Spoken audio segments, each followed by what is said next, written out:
الحمد لله العلي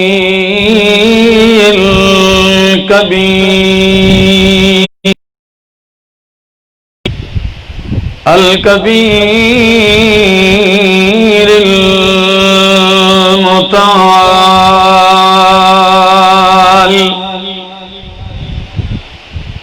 الحمد لمن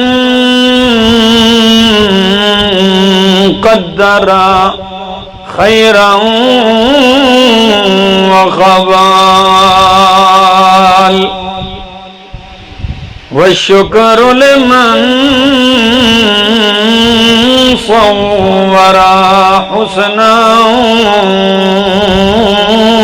وجمال. فرد صمد عن صفة الخلق، بريء أزلي سرمدي، خلق الخلق كمال. ثم نشهد أن لا إله إلا الله وحده لا شريك له، لا شريك له ولا نظير له ولا وزير له ولا مشير له ولا معين له ولا منازم له ولا مناظر له ولا مداني له ولا مجاور له ولا مقابل له ولا ضد ند جد جد جهد لا ولا مثل مثال مثيل مماثل له. نشهد أن سيدنا ومؤيدنا مخدومنا منظومنا معصومنا مقصودنا حسيننا وأحسننا جميلنا وأجملنا منيرنا وأنورنا ولينا وأولانا تقينا وأتقانا زكينا وأزكانا وأعلانا أجلانا أبهانا أتقانا أزكانا أنور أجدر أكبر أزهر أطهرنا محمدا عبده ورسوله. أما بعد فأعوذ بالله من الشيطان الرجيم. بسم الله الرحمن الرحيم. إنا نحن نزلنا الذكر وإنا له لحافظون. وقال تعالى: يا أيها الرسول بلغ ما أنزل إليك من ربك وإن لم تفعل فما بلغت رسالته والله يعصمك من الناس. وقال النبي صلى الله تعالى عليه وسلم: إنما بعثت معلما. وقال النبي صلى الله تعالى عليه وسلم: إن الله يرفع بهذا الكتاب أقواما ويضع به آخرين. سبحان ربك رب العزة وسلام على المرسلين والحمد لله رب العالمين.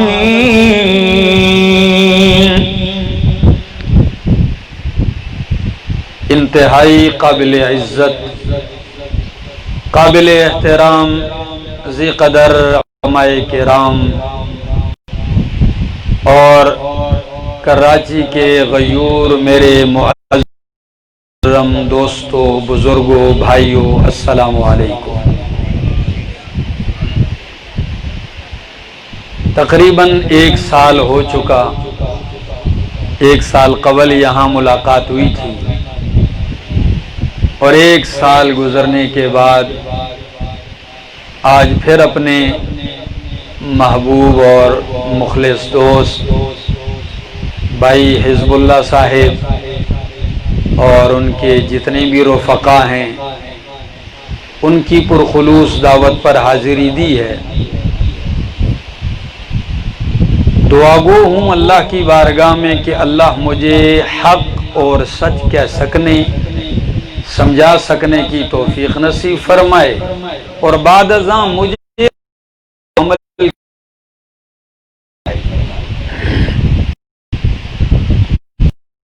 وقت میں آپ کی انتہائی توجہ درکار ہوگی۔ اگر بات میری ہو تو بھلے کوئی توجہ نہ کرے تو پرواہ نہیں، اس لیے کہ من آنم کے من دانم، ہم کیا ہیں، لیکن میری بات ہوگی تو وہ یا رب کے قرآن سے ہوگی یا نبی کے فرمان سے ہوگی، تو اس کے لیے توجہ درکار ہے تاکہ آپ کی دامن قلب میں قرآن و سنت کے وہ جواہرات پڑھیں اور آپ کے دل و دماغ میں ایک تازگی اور سکون پیدا ہو، اور گھر جائیں تو کچھ لے کر جائیں۔ اس کو ہٹا دیں، سردی لگ رہی ہے۔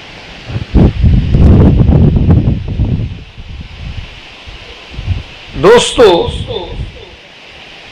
اس دنیا میں انسانیت جب سے آباد ہے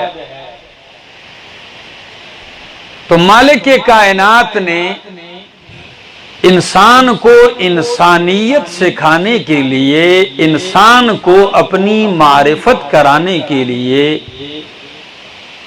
اپنے برگزیدہ بندے انبیاء بھیجے، اور ہر نبی کو اللہ پاک نے اس کے نبوت کے دعوے کے لیے دلیل دی، معجزات دیے۔ اسی سلسلہ کی آخری کڑی سید الانبیاء محمد الرسول اللہ صلی اللہ تعالی علیہ وسلم آتے ہیں۔ جب آپ کی زندگی کی 40 بہاریں گزرتی ہیں، آپ غار حرا میں محو عبادت ہیں۔ یہ پہاڑ کی چوٹی پر ہے، بہت سارے لوگ گئے وہاں، جب حج عمرے کے لیے جاتے ہیں تو لوگوں کو وقت ملتا ہے وہاں بھی جاتے ہیں، غار ثور پہ جاتے ہیں، غار حرا پہ جاتے ہیں، مختلف مقامات پہ۔ اللہ ہم سب کو بھی جانا نصیب فرمائے۔ آپ صلی اللہ علیہ وسلم محو عبادت ہیں کہ آپ کی خلوت میں اچانک جبریل رونما ہوتے ہیں۔ جب جبریل رونما ہوتے ہیں، نبی کریم کھڑے ہو جاتے ہیں۔ جبریل کا پہلا لفظ یہ ہوتا ہے، اقرأ یا محمد، اقرأ، پڑھیے، اقرأ، پڑھیے۔ نبی کریم جواباً کہتے ہیں، ما انا بقارئ، لست بقاری، میں قاری نہیں، میں پڑھنے والا نہیں۔ یہ جواب سننے کے بعد جبریل نبی کریم کو یوں سینے سے لگا لیتے ہیں۔ فرمایا فَأَخَذَنِي جبریل، جبریل نے مجھے یوں سینے سے لگایا، خوب دبایا۔ ثم ارسلنی، پھر چھوڑا، فرمایا اقرأ، اب پڑھیے۔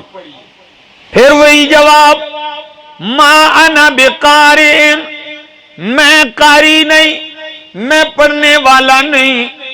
دوسری دفعہ سینے سے لگایا، تیسری دفعہ سینے سے لگایا، اور 3 دفعہ یوں سینے سے لگانے کے بعد آپ کی زبان پہ یہ الفاظ اللہ نے جاری کر دیے جبریل کے کہلوانے سے کہ اقرأ بسم ربک الذی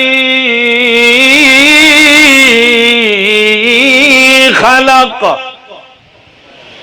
اقرأ بسم ربک الذی خلق. میرے پیغمبر اپنے رب کے نام سے پڑھیے. سورۃ العلق کی 5 آیتیں ملتی ہیں. کائنات والو، خاص کر ہری پور والو، نبی کریم کو پہلی مرتبہ کتنی آیتیں ملتی ہیں؟ 5 آیتیں. یہ 5 آیتیں ملتی ہیں. آپ گھر آتے ہیں، گھر پہنچتے ہیں، ام المومنین خدیجۃ الکبریٰ سے کہتے ہیں زملونی دسرونی، مجھے کمبل اوڑو، مجھ پہ چادر ڈالو. انی خشیت علی نفسی، مجھے اپنی جان کا خطرہ ہے. کیوں دوستو؟ جبریل کے ساتھ انس نہیں تھا اور وحی الہی کا بوجھ حوالے ہوا. یہ کوئی معمولی وزن نہیں ہے. قرآن کہتے ہیں انا سنلقی علیک قولا ثقیلا. اللہ، انا سنلقی علیک قولا ثقیلا. میرے پیغمبر ہم آپ پہ بہت باری بات ڈالنے والے ہیں. قولا ثقیلا، بڑی وزنی بات ہے. اتنی وزنی بات ہے کہ ام المومنین صدیقہ کائنات، صدیقہ بنت صدیق حضرت عائشہ رضی اللہ تعالی عنہ فرماتی ہیں شدید سردی کا موسم ہوتا، جب میرے محبوب پہ قرآن اترنا شروع ہو جاتا تو وَإِنَّ جَبِينَهُ لَيَتَفَسَّدُ عَرَقًا، امام الانبیاء کا ماتھا مبارک پسینے سے بھر جایا کرتا تھا. شدید سردی میں پسینہ کب آتا ہے؟ جب بہت وزن ہو، ثقل ہو. اندازہ لگائیے کتنا بوجھ ہے. ماتھے مبارک پہ پسینہ آ جایا کرتا تھا. تو آپ نے سردی محسوس کی، بخار آ گیا، فرمایا میرے اوپر چادر اوڑھو، کمبل اوڑھو. آپ چادر اوڑھتے ہیں، کمبل اوڑھتے ہیں، رب کو آپ کی یہ ادا بھی پسند آتی ہے اور آپ کے چادر اوڑھنے کو بھی رب نے قرآن بنا دیا. اور کیا کہا؟ فرمایا یا ایھا المزمل قم اللیل الا قلیلا نصفہ او انقص منہ قلیلا او زد علیہ ورتل القرآن ترتیلا. کراچی والوں میری بات سمجھ میں آ رہی ہے؟ تو پھر میری تسلی کے لیے کہ میں سمجھوں کہ میں اوپروں میں نہیں بیٹھا ہوں، اجنبیوں میں نہیں، کوئی اپنائیت کا ثبوت دیجئے. خیر ہے میری بات پہ نہیں تو کوئی سبحان اللہ سے اتنی مجھے بات سمجھ میں آ جائے گی کہ میری بات ان کو سمجھ میں آ رہی ہے. اب تو پہلے مجھے سندھی نہیں آتی کہ میں سندھی میں بیان کروں، اور اگر پشتو میں کروں تو پھر آپ لوگوں کو سمجھ نہیں آئے گی. تو اس لیے میں نے اردو کا انتخاب کیا ہے. حزب اللہ صاحب سے میں نے یہ بات کہی ہے، میں نے کہا زیادہ تو نہیں لیکن اللہ نے اتنا ذہن مجھے دیا ہے کہ چند ملاقاتوں میں مجھے سندھی تو نہیں آئی لیکن راز کی بات نہ کرنا وہ مجھے سمجھ میں آ جاتی ہے. ایک میٹھی زبان ہے، بندہ ذرا بھی توجہ کرے سمجھ میں آ جاتی ہے. تو خیر آپ کی توجہ چاہ رہا تھا کہ قرآن مقدس نے آپ کے بیٹھنے والی، چادر اوڑھنے والی ادا کو بھی اللہ نے قرآن بنا دیا. فرمایا یا ایھا المزمل، او میرا کمبل اوڑھنے والے پیغمبر، او چادر اوڑھنے والے میرے محبوب پیغمبر، اب تو دن نہیں، اب تو آپ کو راتوں کو بھی جاگنا پڑے گا. مشن جو حوالے ہو گیا، انسانیت کو سنوارنا ہے، انسانیت کو انسانیت سکھانی ہے، انسانیت کو میری توحید سکھانی ہے، انسانیت کو میرا تعارف کروانا ہے، انسانیت کو میری پہچان کروانی ہے۔ ساری کائنات میں نے آپ لوگوں کے لیے پیدا کی ہے، لیکن انسان اور جنات کو میں نے اپنے لیے پیدا کیا ہے۔ رب کا قرآن کہتا ہے وَمَا خَلَقْتُ الْجِنَّ وَالْإِنسَ إِلَّا لِيَعْبُدُونَ۔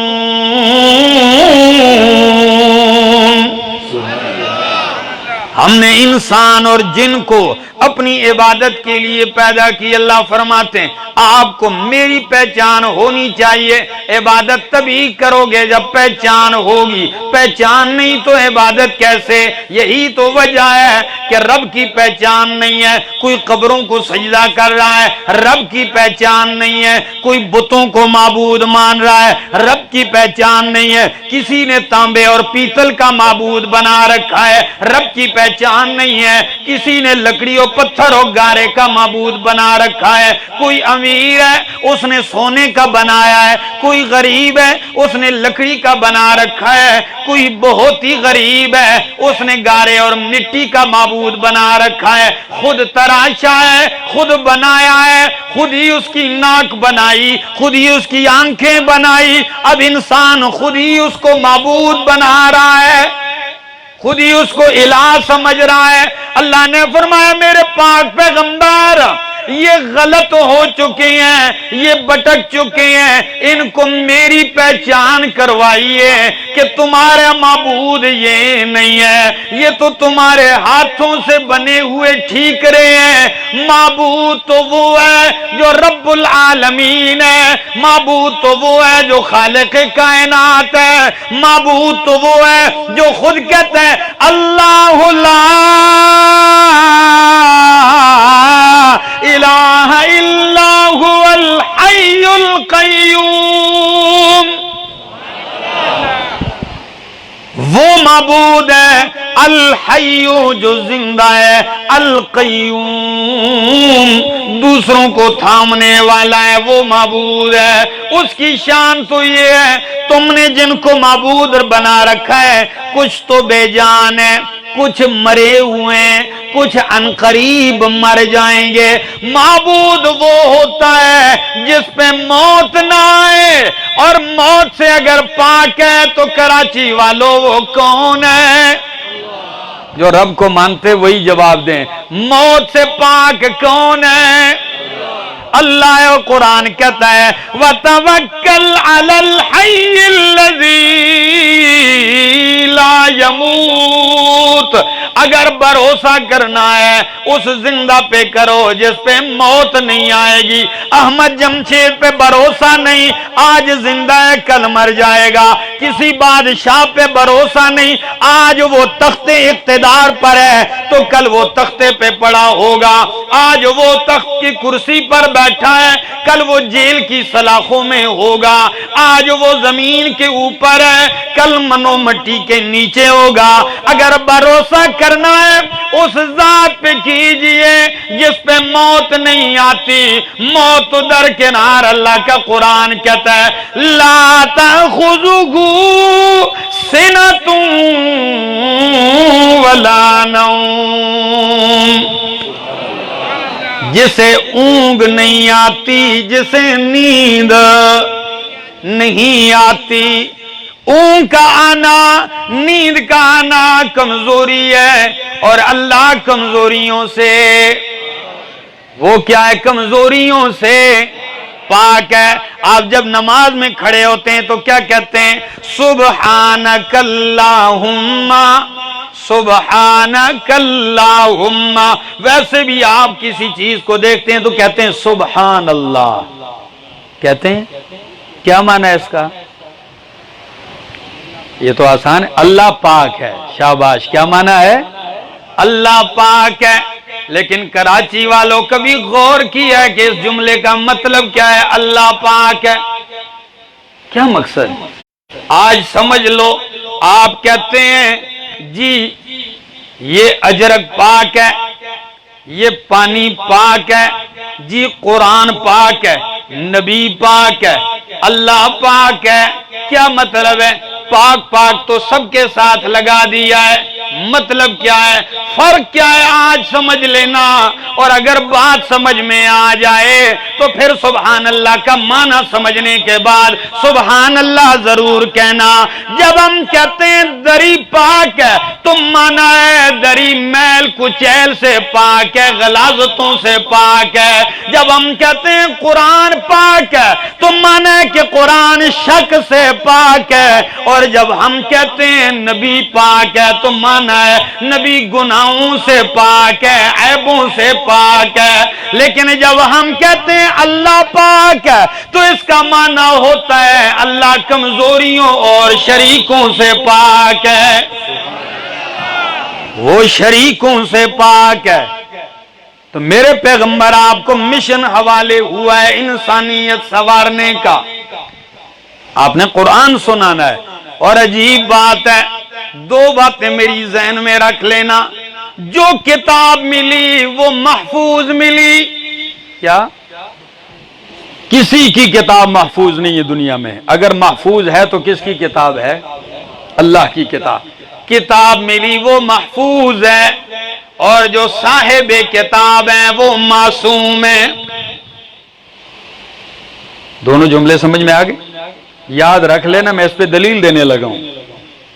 کتاب محفوظ ہے اور صاحب کتاب امام الانبیاء معصوم ہے۔ محفوظ کہاں لکھا ہے؟ قرآن کہتا ہے اِنَّا نحن نزلنا الذکر وَإِنَّا لَهُ لَحَافِظُونَ۔ اِنَّا نحن نزلنا الذکر، اللہ فرماتے ہیں اس نصیحت کو، اس ذکر کو ہم نے اتارا ہے، وَإِنَّا لَهُ لَحَافِظُونَ، اس کی حفاظت کرنے والے بھی ہم خود ہیں۔ قرآن کی حفاظت کا ذمہ رب نے کسی عالم کو نہیں دیا، رب نے کسی مولوی اور پیر کو نہیں دیا، اللہ نے کسی بادشاہ و گدا کو نہیں دیا، اللہ نے اپنی کتاب کی حفاظت کا ذمہ خود اٹھایا ہے۔ مخلوق کی ذمہ داریوں میں کمزوری آ سکتی ہے، ان کی حفاظتوں میں دراڑیں پڑ سکتی ہیں، لیکن جسے رب محفوظ کر دے اس میں رد و بدل ہو سکتا۔ باقی جتنی کتابیں ہیں چھپتی ہیں، آخر میں لکھا ہوتا ہے یا شروع میں لکھا ہوتا ہے جی غلطی کی درستگی کیجئے، اگر کوئی غلطی ہو ہمیں مطلع کیجئے، ہم غلطی کو دور کریں گے، کوئی کوتاہی ہو ہم دور کریں گے، کوئی لغزش ہو ہم دور کریں گے، کوئی بات غلط ہو تو ہم دور کریں گے۔ لیکن یہ صرف میرے رب کا قرآن ہے جس کے ماتھے پہ پہلا لفظ لکھا ہے الف لام میم ذالک الکتاب لا ریب فیہ۔ کیا بات ہے! الف لام میم، 29 سورتوں کے شروع میں یہ حروف آتے ہیں، اور آپ تعلیم یافتہ لوگ ہیں، ان حروف کو حروف مقطعات کہا جاتا ہے، ان کو الگ الگ پڑھا جاتا ہے۔ مثلا سورہ بقرہ کے شروع میں الف لام میم طٰ کاف ہا یا عین صاد نون والقلم وما یسطرون یاسین۔ یہ حروف مقطعات ان کو کیوں کہتے ہیں؟ ان کو کاٹ کاٹ کے پڑھا جاتا ہے، ملا کے نہیں پڑھتے۔ الف لام کو علم نہیں پڑھتے، الف لام میم الگ الگ کر کے پڑھتے ہیں۔ اس کا معنی کیا ہے؟ کیا مطلب ہے اس کا؟ شاہ عبدالعزیز محدث دہلوی رحمہ اللہ 16 توجیحات ذکر کرتے ہیں، لیکن کہتے ہیں کہ بہترین توجیہ یہ ہے کہ یہ قرآن کا راز ہے، اس کا معنی کوئی نہیں جانتا۔ ہم اس کے ظاہر پہ ایمان رکھتے ہیں، معنی نہیں جانتے۔ ہاں مفسرین نے اپنے اپنے ذوق کے مطابق لوگوں کے ذہن کو قرآن کے قریب لانے کے لیے کچھ معنی کیے ہیں۔ مثلا سند المفسرین حبر الامت ترجمان القرآن حضرت عبداللہ ابن عباس رضی اللہ تعالیٰ عنہ معنی کرتے ہیں۔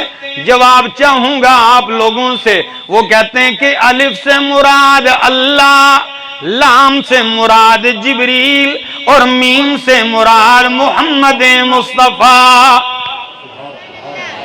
الف لام میم، تو معنی کیا ہے؟ قرآن کی سند بیان ہو رہی ہے کہ اللہ قرآن بھیجنے والا، جبریل قرآن لانے والا اور محمد مصطفیٰ پہ قرآن اترنے والا۔ پہلے 3 حرف پہ غور کیجئے۔ آئیے مجھے جواب چاہیے۔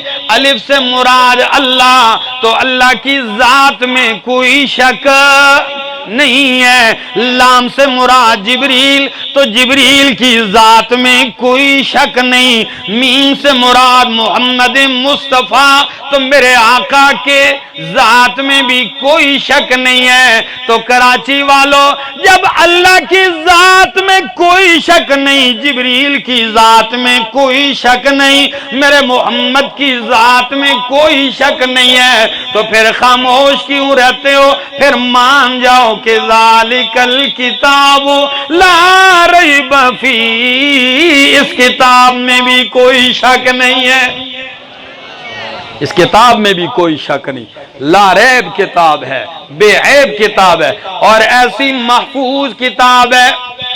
مامون الرشید ایک بادشاہ، مامون الرشید ایک خلیفہ گزرا ہے بادشاہ، یہ بیٹا ہے ہارون الرشید کا، اور ہارون الرشید بڑا نیک بادشاہ تھا۔ اب جب مامون کا زمانہ آیا تو بادشاہوں کی، اس وقت کے بادشاہ بڑے فارغ ہوتے تھے، محفل لگی ہوتی، لوگ آتے، قصے کہانیوں والے کو بلایا جاتا، گپ شپ والوں کو الگ بلایا جاتا، شعر و شاعریوں والوں کو الگ بلایا جاتا۔ تو محفل بادشاہ کی لگی ہے، اتنے میں ایک بندہ داخل ہوا، چہرہ بھی بڑا بارونق سا ہے، لباس بڑا اس نے نفیس پہنا ہے، لکھتا ہے تو خطاط ہے حد درجے کا، کاتب ہے، بولتا ہے تو زبان کی فصاحت بھی حیران کر دیتی ہے۔ بیٹھا بادشاہ کی محفل میں، بادشاہ نے اس سے گفتگو کے دوران ہی پوچھ لیا مامون نے کہ اسرائیلی انت، کیا آپ اسرائیلی تو نہیں ہیں، یہودی تو نہیں ہے کہیں؟ تو اس نے سر ہلا کے کہا ہاں میں اسرائیلی ہوں، یہودی ہوں۔ نے کہا اگر آپ یہودی ہیں تو میں آپ کو دعوت دیتا ہوں، ایمان لاؤ، اسلام قبول کر لو، میں بادشاہ ہوں، آپ جو چاہو گے میں دوں گا۔ لمحہ فکریہ ہے۔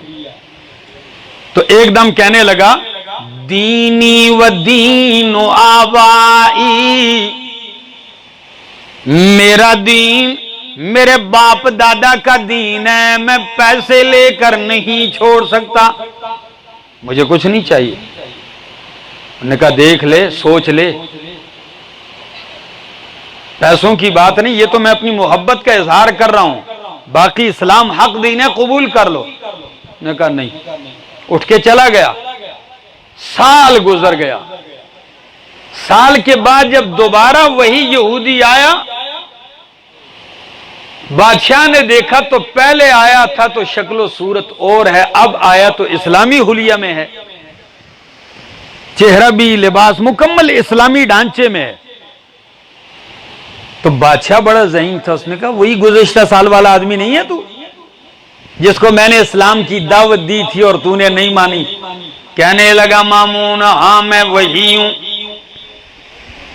مجھے کسی نے دعوت نہیں دی، آپ کی محفل سے اٹھنے کے بعد میرے دل میں یہ چنگاری اٹھی، کیوں اس دین پہ اڑا ہوا ہے، تحقیق کر، جستجو کر کہ کون سا دین سچا ہے۔ تو بادشاہ ایک دم متوجہ ہوا، کہنے لگا اب آپ نے کیا تحقیق کی؟ کہنے لگا یہاں سے جانے کے بعد میں نے کئی نسخے تورات کے اپنی ہاتھوں سے لکھے.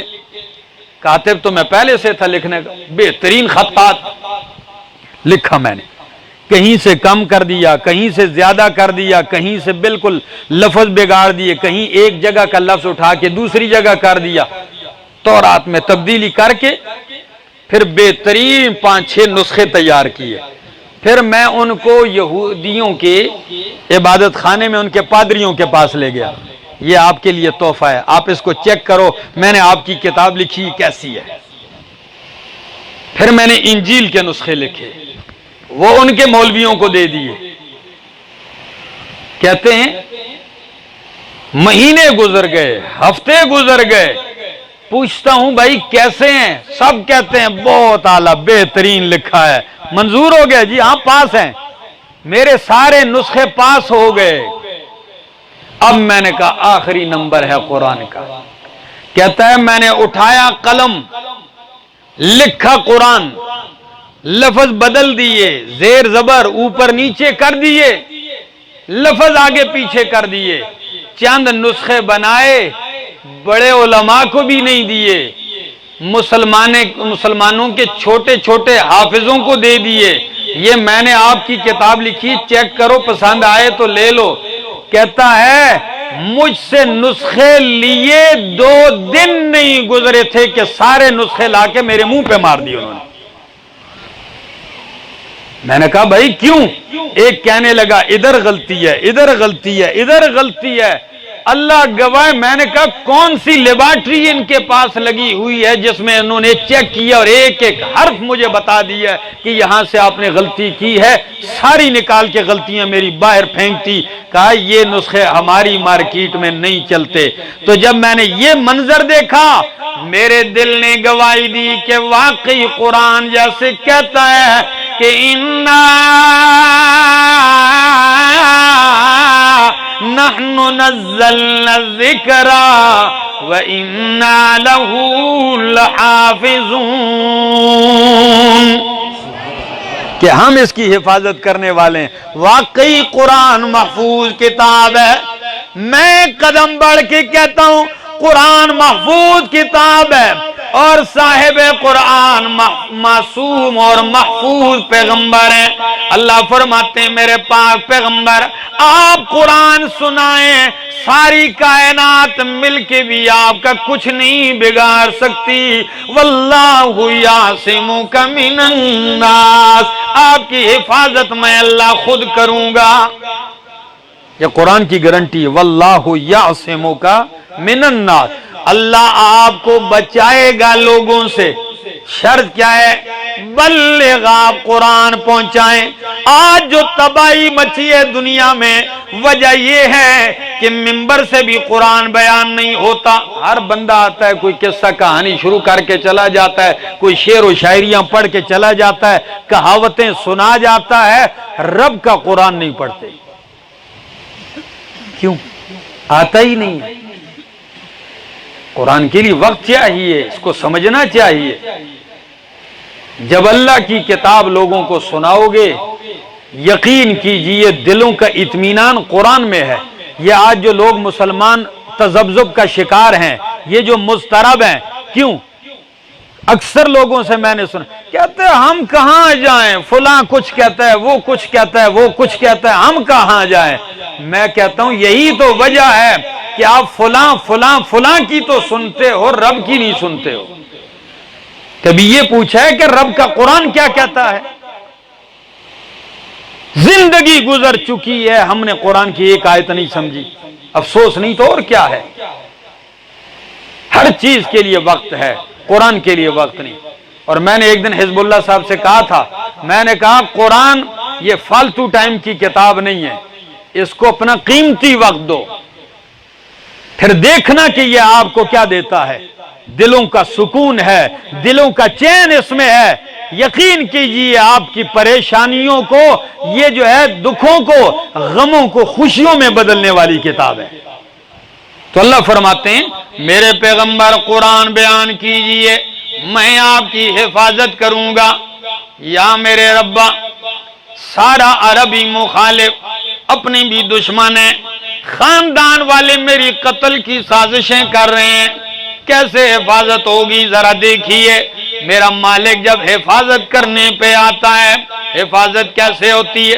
13 سال مکے دور کے ہیں، نبی قرآن سناتے ہیں، ہر طرف سے پتھروں کی بارش ہوتی ہے، عورتوں نے بھی دشمنی میں کردار ادا کیا کہ وہ بھی گھر کی صفائی کر کے کچرا آپ کے اوپر پھینکنے کے لیے انتظار میں ہوتی کہ اللہ کے نبی گزریں گے، آپ پہ کچرا پھینکا جا رہا ہے، کئی عورتیں آپ کے گھر کے باہر کانٹے بچھا رہی ہیں کہ آپ کے پاؤں میں کانٹے آئیں۔ نبی کریم حرم میں ہے، سجدے کی حالت میں، کراچی والوں، ابو جہل اپنی ٹیم کے ساتھ اونٹ کی بھری ہوئی اوجری لا کے نبی پہ ڈال دیتا ہے، آپ سجدے میں دب جاتے ہیں۔ یہ ہوتا رہا، ایک وہ بھی دن آیا، نبی کریم سے رات کا اندھیرا ہے، جبریل آتے ہیں، فرمایا نکلیے مکہ چھوڑ کر مدینے جائیے۔ یا اللہ، جبریل آپ تو آئے ہیں، میں مکہ چھوڑ رہا ہوں، لیکن باہر تو میرے گھر کو ساری طرف سے گھیرا ہوا ہے، ہر طرف سے، اور ان کی تلواروں کی آواز بھی آ رہی ہے، ان کی باتیں بھی میں سن رہا ہوں کہ آج نہیں بچیں گے، کیسے جاؤں؟ اللہ نے فرمایا میرے پیغمبر، آپ کا کام گھر سے نکلنا ہے، آپ کی حفاظت کا ذمہ دار کون ہے؟ ہر مصیبت سے بچانے والا کون ہے؟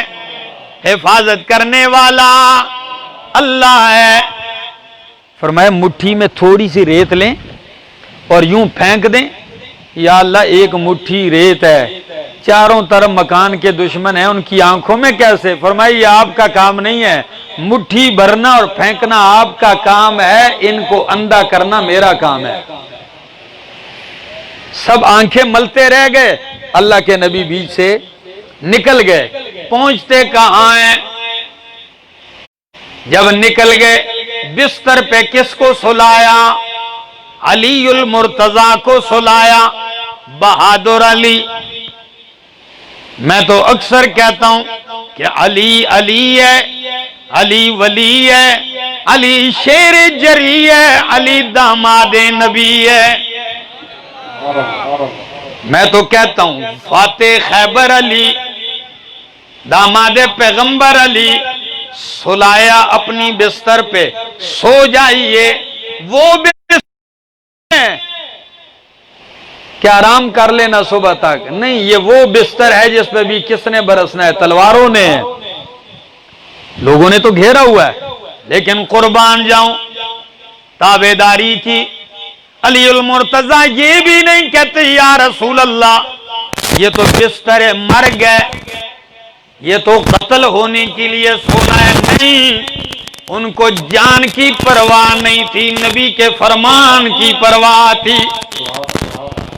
لیٹ گئے، فرمایا لٹایا کیوں؟ وجہ کیا تھی؟ ان مشرکوں کی امانتیں میرے پاس ہیں، کل یہ نہ کہیں کہ محمد عربی امانتیں لے کے چلے گئے۔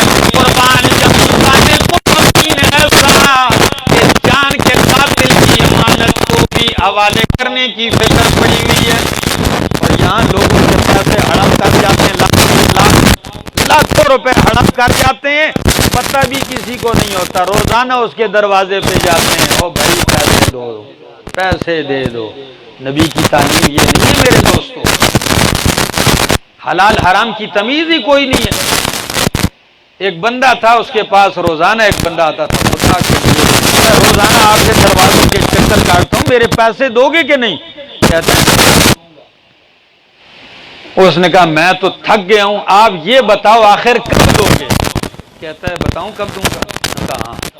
کہتا ہے یہ دیکھ لو میرے گھر کے باہر کنڈا تار لگی ہوئی ہے، جو لوہے کی تار ہوتی ہے کانٹے دار، یہ کانٹا تار، کہتا ہے یہاں راستے سے بھیڑیں گزرتی ہیں، پھر کہتے ہیں جب بھیڑیں گزرتی ہیں تو ان کا خون ان کے لگتا ہے، تو جب وہ خون لگے گا میں وہ جمع کروں گا، وہ بیچوں گا، پھر آپ کے پیسے دے دوں گا۔ وہ ہنس پڑا، بڑا ظالم ہے، اب اتنی سی اون جمع ہوگی، پھر بیچے گا، پھر جیسے دکانداروں نے لکھا ہوتا ہے کشمیر آزاد ہونے تک ادھار بن گیا، کو پتہ ہے کشمیر آزاد ہونا نہیں ہے اور ہم نے ادھار دینا نہیں ہے، یہی مطلب سمجھ رکھا ہے نا، یہ کانٹے کے ساتھ لگے گا اونٹ، یہ اتار کے آپ کو دے دوں گا۔ وہ ہنس پڑا، جیسے ہی ہنسا کہتا ہے ہاں ابھی آپ کو نقد نظر آگے تو ہنس پڑے ہو، یہ نقد نظر آئے ہیں تو ہنس پڑے ہو۔ دوست لوگوں کی امانت داری کا یہ عالم بن چکا ہے، اور کئی لوگ سمجھتے ہیں بندہ نے نماز پڑھ لی، روزہ رکھ لیا، بس میں ابھی پار ہو گیا ہوں، معاملات جیسے بھی ہو دوستو 80% دین معاملات ہیں، 80% معاملات ہیں، لوگوں کے معاملات جا کے دیکھو کیا حال ہے۔ خیر میں علی ابراہیم کی امانت کے حوالے کر کے آنا، میں جا رہا ہوں، نبی کریم چلتے ہیں، علی کو اپنے بستر پہ سلایا، خود میرا مصطفیٰ صدیق اکبر کے پاس پہنچ گئے۔ جب صدیق اکبر کے پاس پہنچتے ام المومنین صدیقہ کائنات حضرت عائشہ فرماتی ہیں نبی کریم آئے، فرمایا ابو بکر اللہ نے ہجرت کی اجازت دے دی، پر ایک دم کہنے لگے یا رسول اللہ اجازت دی ہے آنکھ تو ہوگا،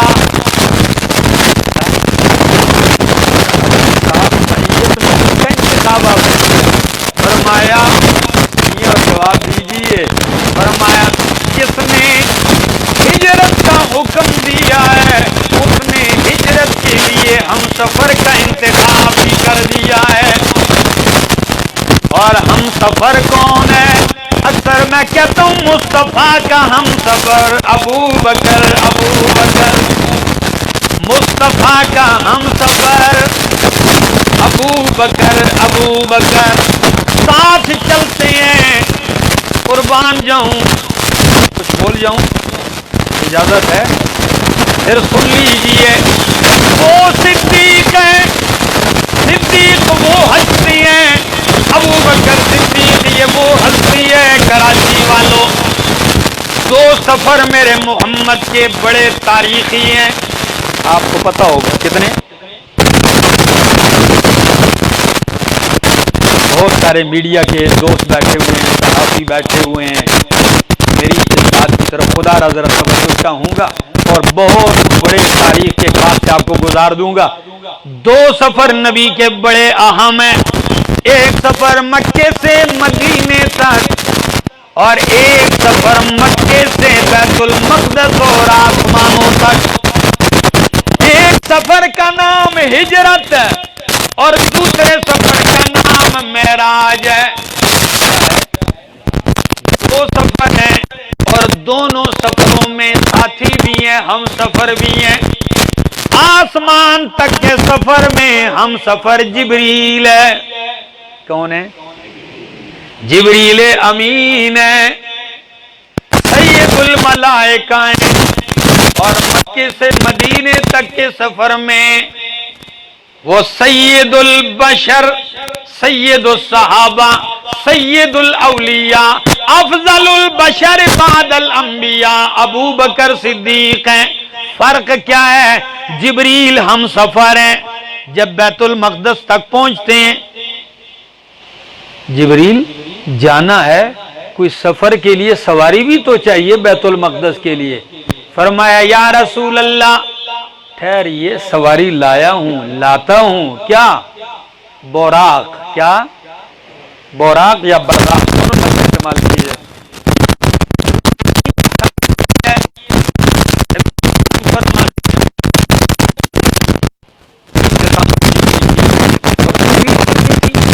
جہاں میری نظر پہنچتی وہاں اس کا قدم پہنچتا تھا۔ سفر میں جبریل ہے، سواری کی ضرورت پڑتی ہے، جاتے ہیں حالانکہ جبریل کے پاس پاور اتنی ہے کہ قوم لوط کی بستی کو پروں پہ اٹھایا تھا اور واپس پلٹ کے رکھ دیا.